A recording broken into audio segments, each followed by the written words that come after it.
नमस्कार। हमारी मेवाड़ की कहानी में आपका स्वागत है। मेवाड़ में हमने देखा किस प्रकार सिसोदिया वंश है वो स्थापित हुआ हमीर के द्वारा, और तत्पश्चात उसके बाद में छत्र सिंह के द्वारा या खेता के द्वारा उसको वापस से ढंग से संचालित किया गया। और बाद में उसके संचालकों में हुआ महाराणा लाखा या लख सिंह, जिसके समय मेवाड़ अपनी आर्थिक स्थितियों से उबर पाया।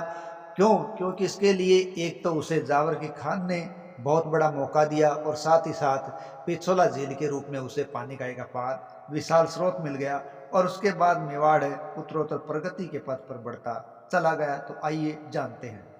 देखिए, क्षेत्र सिंह के पश्चात मेवाड़ की सत्ता प्राप्त करता है उसका पुत्र लक्ष्य सिंह, जो इतिहास में राणा लाखा के नाम से चर्चित हुआ है। सन 1382 में जब राणा लाखा मेवाड़ के शासक बने तो कहा जाता है कि मेवाड़ की गद्दी संभाली तो आर्थिक समस्याओं से जूझना पड़ा, क्योंकि सबसे बड़ा दबाव तो उसके ऊपर यही था कि कैसे भी करके मेवाड़ को आर्थिक समस्याओं से बाहर निकाला जा सके, क्योंकि आर्थिक समस्याएं बड़ी थी उस वक्त। लेकिन कहते हैं कि किस्मत मेहरबान हो तो समस्या आसानी से हल हो जाती है, और महाराणा लाखा के साथ भी कुछ ऐसा ही हुआ। महाराणा लाखा को उदयपुर के समीप जावर नामक स्थान पर एक चांदी की खान निकली। संभवतः उदयपुर के पास जावर नामक स्थान पर निकलने वाली यह चांदी की खान एशिया की सबसे बड़ी चांदी की खान थी। चांदी की खान मिलने से आसपास के क्षेत्र में अच्छी आबादी रहने लगी, लोगों को रोजगार मिल गया। धीरे धीरे राणा लाखा की आर्थिक समस्या दूर होने लगी और लाखा का शासनकाल तरक्की करने लगा। इसी तरक्की के कारण वह एक सफल शासक श्रेणी में आकर खड़ा हो गया। कौन? महाराणा लाखा। ठीक है। और जब आर्थिक समस्याएं दूर हो गई तो महाराणा लाखा का विस्तार शुरू हुआ। महाराणा लाखा भी ऐसे शख्स थे जो मेवाड़ी सीमा को बढ़ाना चाहते थे, लेकिन शुरुआत में परिस्थितियां उनके विपरीत थी। लेकिन जब आर्थिक परिस्थितियां उनके हाथ में आ गई चांदी की खान की वजह से, तो उनके पास अपार धन संपत्ति हो गई और उनके पास साधन भी काफी हो गए। तो अब राणा लाखा ने बदनौर जीतकर अपने विजय अभियान की शुरुआत की। बदनौर का यह इलाका पहले मेरों के पास था। धीरे धीरे राणा लाखा ने इस क्षेत्र से मेरों को भगाया। बाद में राणा लाखा ने बूंदी के शासक वीर सिंह हाड़ा को पराजित कर दिया और इस प्रकार अपनी शक्ति का लोहा मनवा दिया और अपने आप को एक मेवाड़ का सच्चा वंशज साबित कर दिया। हालांकि हाड़ौती के बाद उन्होंने शेखावाटी, जहारपुर आदि क्षेत्रों को भी जीतकर अपने राज्य में मिला दिया था। धीरे धीरे राणा लाखा का क्षेत्र है और प्रभाव वो बढ़ता चला गया। इसी के बीच उन्होंने आमेर में सांकला राजपूतों को भी हरा दिया।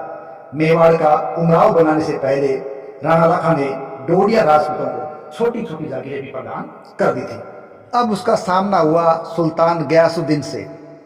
देखिए, जब राणा लाखा मेवाड़ के राजा थे तब बताया जाता है कि दिल्ली सल्तनत गयासुद्दीन के हाथ में थी, और गयासुद्दीन बड़ा ही महत्वाकांक्षी व्यक्ति था और वो अपने क्षेत्र को बढ़ाना चाहता था और अपने प्रभुत्व को बढ़ाना चाहता था, और मेवाड़ इसमें बाधा बन सकता था।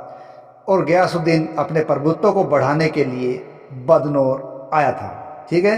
देखिए, बदनौर ही इलाके पर राणा लाखा ने भी अपने अभियान की शुरुआत की थी।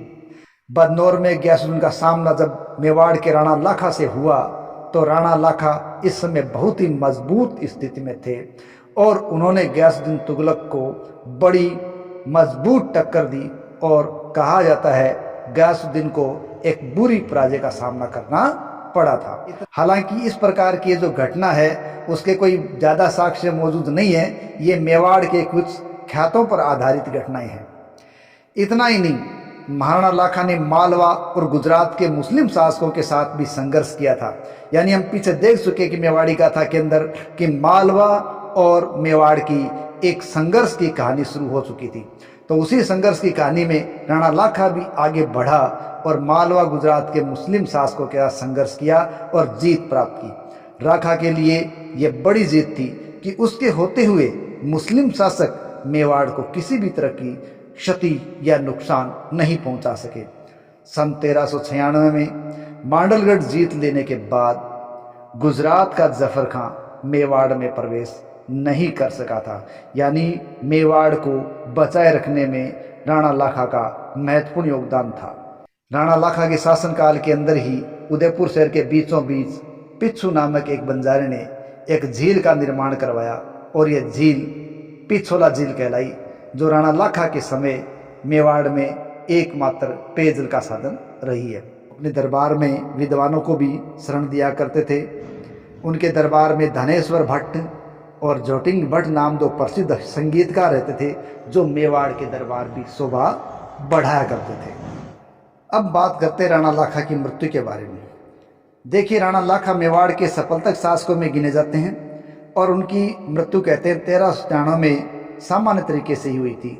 और जब उनकी मृत्यु हुई तो मेवाड़ के होने वाले शासक यानी महाराणा मोकल मात्र 5 वर्ष के थे और उनकी मृत्यु के पश्चात मोकल की देखरेख उनकी माता हंसाबाई द्वारा की गई थी।